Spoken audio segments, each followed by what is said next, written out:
আসসালামু আলাইকুম, সবাই কেমন আছেন? আশা করি সবাই ভালো আছেন। আজকের ভিডিওতে আমি দেখাবো আমার বাজিকা পাখির খাঁচা এবং কলোনিতে ব্রিডিং রেজাল্ট। সর্বপ্রথম আমি শুকরিয়া জানাবো আমার মহান আল্লাহ তাআলার দরবারে। আমার প্রত্যেকটা হাঁড়িতেই পাখিদের বাচ্চা রয়েছে। প্রত্যেকটা হাঁড়িতেই কোথাও 3টা 4টা 5টা 7টা এরকমের করে আছে। যেটা নাই সেটা কমপক্ষে একটাও আছে এরকমের আর কি। বাকিগুলো ফুটবে ইনশাল্লাহ। এরকমের চলতেছে, খুব ভালোই হচ্ছে। 2-1টা ডিম মিস যাচ্ছে, দেখা যায় 7টা ডিম পড়ছে, 5টা ফুটছে, এরকমের হয়। আমি প্রথমত অবস্থায় বলতে চাই যে প্রতিটা কাজের ক্ষেত্রেই শ্রমটা দিতে হয়। প্রতিটা জিনিসের ক্ষেত্রেই আপনার শ্রম যেভাবে দিবেন আপনার ফলটা ওইভাবে আসবে। যেভাবে আপনি কষ্ট করবেন ওভাবে তার মূল্যটা পাবেন, আল্লাহ ওভাবেই দিবে আপনাকে। বাজিকা পাখি যদি আপনারা পালন করতে চান আর ঠিকভাবে যদি পালন করতে পারেন তাহলে অবশ্যই ভালো রেজাল্ট পাবেন। বাজিকা পাখির মতো ডিম বাচ্চা অন্য কোনো পাখিতে করে আমার জানা নাই। ওরা খুব ভালো ডিম বাচ্চা করে এবং ওদেরকে ভালো ভিটামিন, ভালো খাবার যদি দিতে পারেন, ভালো শাক এগুলো যদি দেওয়া যাইতে পারেন, ওরা খুব ভালো ব্রিডিং করবে, ওরা খুব ভালো রেজাল্ট দেবে আপনাকে, খুব ভালো ডিম বাচ্চা করবে। আপনি অল্প পরিসরেই লাভবান হবেন যদি আপনি একটু শ্রম দেন ওদের পিছনে। খুবই গরম, আর এই গরমের দিনে যে কোনো পাখির বাচ্চাদেরকে বাঁচানো খুব টাফ ব্যাপার হয়ে যায়। আর আমার বাজিকার বাচ্চা যখন 8 থেকে 10 দিন হয় তখনই ওদেরকে হাঁড়ি থেকে নামাই দিয়ে বড় একটা বাটিতে করে দেয়, যাতে করে ওরা বড় একটা স্পেস জায়গা নিয়ে থাকতে পারে। বাজিকা পাখির খাবারের তালিকা, খাবার সম্পর্কে একটা ভিডিও করা আছে, আমি আই বাটনে দিয়ে দেবো, ওটা দেখে নেবেন কিভাবে খাবার দিবেন, কিভাবে খাবারে ওদের পুষ্টি হবে, ওরা সুন্দরভাবে থাকতে পারবে এবং 5টা 7টা 9টা করে ডিম দেবে ওরা, যদি আপনি ঠিকভাবে ওদেরকে খাবার দাবার দিতে পারেন। বাজিকা পাখি ওরা একটু ডিম বাচ্চা বেশি করে, সেজন্য ওদের খাবারের ঘাটতিটাও ওই রকমের হয়। তো ওরা বেশি ডিম দেয়, এজন্য ওদের পুষ্টির দরকার, ভিটামিনের দরকার, ওদেরকে ওভাবে ভিটামিন জাতীয় খাবার দিতে হবে। পাখিদেরকে গরমের দিনে একটু গোসল করাবেন, কারণ ওরা একটু বেশি তাপ নিতে পারে না, ওরা হিট স্ট্রোক করে সাথে মারা যায়। তো ওদেরকে যদি সপ্তাহে 3 থেকে 4 দিন গোসল করাই দেন, বা যেদিন দেখবেন বেশি রৌদ্রের তাপ, এখন তো প্রতিদিনই রৌদ্রের তাপ থাকে অনেক, তো ওইভাবে বুঝে ওদেরকে একটু গোসল করার পানি দিয়ে দিবেন। ওরা অবশ্যই নিজেরা যতটুকু প্রয়োজন গোসল করে নেবে এবং ওদের মন মতো। এক্ষেত্রে ডিম যাদের আছে ওদের কোনো প্রবলেম নাই, ওরা ওইভাবেই গোসল করে আবার যেয়ে বসতে পারবে, ওদের সমস্যা হয় না। অতিরিক্ত গরমের সময় ওরা যদি ডিম বাচ্চা করে আমি হাঁড়ি খুলে ফেলাই, তারপরও আপনার যদি দেখা যায় ওরা ম্যাটিং করছে, ডিম নিচে পড়ে যাচ্ছে, সমস্যা, তখন তো হাঁড়ি দিতেই হয়। তখন হাঁড়ি দিবেন, ওরা ঠিক ডিমের তা দিবে এবং বাচ্চা হবে ডিম দিয়া।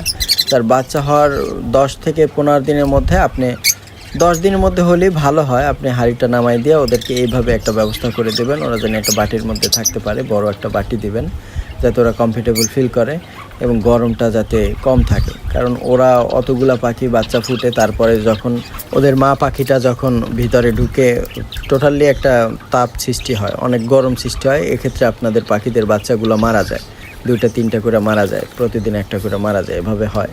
তো আপনি লক্ষ্য রাখবেন, দেখবেন আপনার প্রত্যেকটা ডিম ফুটে গেছে হাঁড়ির ভিতরে, ফুটে যাওয়ার পরে একটু ওদের পশম হওয়ার পরেই, হালকা পশম হওয়ার পরেই আপনি এরকমের একটা বাটিতে নামাই দেবেন। 10-12 দিনের মধ্যে নামাই দিলেই এনাফ। তারপর এরকমের রাখলে ওরা আল্লাহর রহমতে মরবে না, বাচ্চা সহজে মরবে না। আর ওরা ফিটটা ওইভাবে করাবে, মা পাখিটা বাবা পাখিটা দুজনে মিলেই ওদেরকে ফিটিং করাই দেয়, তাতে সমস্যা নেই, দুজনে মিলেই ওদেরকে খাওয়াই দেয়। আপনি যদি বাজিকা পাখি ঠিকভাবে লালন পালন করেন, ওদের খাবার টাবার ঠিকভাবে যদি দেন, টেক কেয়ার ওইভাবে করলে ওদের থেকে অনেক বাচ্চা পাওয়া সম্ভব এবং ওরা খুব ঘন ডিম বাচ্চা করে। ওদের মতো অন্য কোনো পাখি নাই যে এতটা ডিম বাচ্চা করে। প্রথম আমি বুঝতাম না, যখন পাখি নতুন নিছি আমি পালন করার জন্য, তখন ভুলে অনেক পাখির বাচ্চাই মারা গেছে। দেখা যায় এই যে গরমের সময় হাঁড়ি থেকে নামাইতাম না, পরিষ্কার ঠিকভাবে করতাম না, বুঝতাম না তেমন, আমার নিজেরও ভয় লাগতো যে কি নাকি। পরে দেখি যে আমার বাচ্চাগুলো শুধু মারাই যাচ্ছে। পরে আস্তে এই যে সবার কাছ থেকে যাই না শুনি না এইভাবে কীভাবে নিতে হয়, এখন বুঝে গেছি কীভাবে রাখতে হয়। এভাবে রাখলে অবশ্যই ওদের কোনো ক্ষতি নেই এবং একটা বাচ্চাও আপনার মারা যাবে না। আপনি যদি ভুল করেন, এই ভুলের জন্য বাচ্চাগুলো মারা যাবে। আপনার পাখিদের যদি খুব ভালোভাবে খাবারটা দিতে পারেন এবং ওদেরকে যত্নটা ওইভাবে নিতে পারেন, একটু পরিষ্কার পরিচ্ছন্ন রাখতে পারেন, তাহলে খুব ভালো একটা রেজাল্ট আপনি পাবেন আপনার পাখি দিয়া। আপনি খুব সহজেই অনেকগুলা পাখির বাচ্চা পাবেন ওদের থেকে। একটু যত্ন নিতে হবে, একটু ওদেরকে একটু টেক কেয়ার ঠিকভাবে করতে হবে, এই আর কি। আমি আমার পাখিকে যেভাবে খাবার দিই এটার একটা ভিডিও করা আছে, আমি লিঙ্ক দিয়ে দেব, আপনারা দেখে নেবেন। ওদের মেইনই হচ্ছে খাবার প্লাস যত্ন, একটু পরিষ্কার রাখবেন আর খাবারটা ভালোভাবে দেবেন। এছাড়া ওদেরকে আর বাড়তি ডিস্টার্ব না করাই ভালো, ওরা ওদের মতো থাকতে পারবে। আমার কলোনি এবং খাঁচা আমি সপ্তাহে 2 বার করে পরিষ্কার করি। একবার করলেও আপনার হবে, জাস্ট জানি মানে গন্ধ না হয়, একদম পোকামাকড় না হয়ে যায়। সপ্তাহে কমসে কম একবার পরিষ্কার করবেনই। খাঁচার ট্রে বলেন, টোটাল খাঁচাটার নিচটা একটু ভালোভাবে পরিষ্কার করবেন, তাহলে ওদের কোনো বাড়তি রোগ হবে না। এবং ওদের এমনিতেও কোনো রোগ নাই আল্লাহর রহমতে, আর বাড়তি কোনো রোগ হবে না পরিষ্কার রাখলে। আর খাবারটা ওইভাবে দিলে ওরা হেলদি থাকবে, ওদের ডিম বাচ্চা করতে, ওদের সব কিছুতে ওদের ফিট থাকবে। ওদের ডিম বাচ্চা, ওদের বাচ্চাগুলো ভালো হেলদি হবে, সব মিলাই ভালো হবে আল্লাহর রহমতে। আপনার পাখির বাচ্চাদের যখন বাচ্চাগুলো ফুটে ডিম থেকে, আপনারা প্রায় খেয়াল করবেন, লক্ষ্য রাখবেন যে ওদের মা পাখি বা বাবা পাখি ঠিকভাবে খাওয়াইতেছে কিনা, ওদের খোপায় খাবার আছে কিনা পেটে। যদি দেখেন একেবারেই খাওয়াচ্ছে না, তো ওই সেম এইজের যে পাখিগুলা যে ডিম ফোটাইছে ওই খাঁচার ভিতরে নিয়ে ওই বাচ্চাগুলা রেখে দিতে পারেন। এক্ষেত্রে ওদেরকেও খাওয়াবে, সমস্যা নাই, একভাবে ফিট করাবে।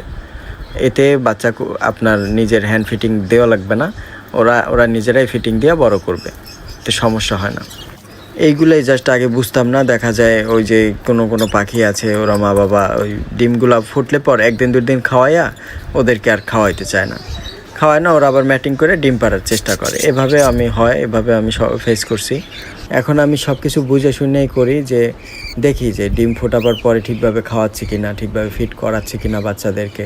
আমার তো প্রায় খাঁচায় বাচ্চা থাকে, তো কোনো খাঁচায় যদি দেখি বাচ্চাদেরকে খাওয়ায় না, মানে খালি পেট খাওয়াচ্ছে না, ঠিকভাবে যাচ্ছে না, তো আমি ওই বাচ্চা 1টা হোক 2টা হোক 3টা হোক ওই অন্য খাঁচায় দিয়ে দিই। যে খাঁচায় যেরকমের ওই সাইজই, সেম সাইজই বাচ্চাদের কাছে দিয়ে দিই। একটু বড় সাইজের বাচ্চার কাছে আবার ছোটোগুলো দেবেন না, তাহলে পাড়ার তলে পুরা মরে যাবে।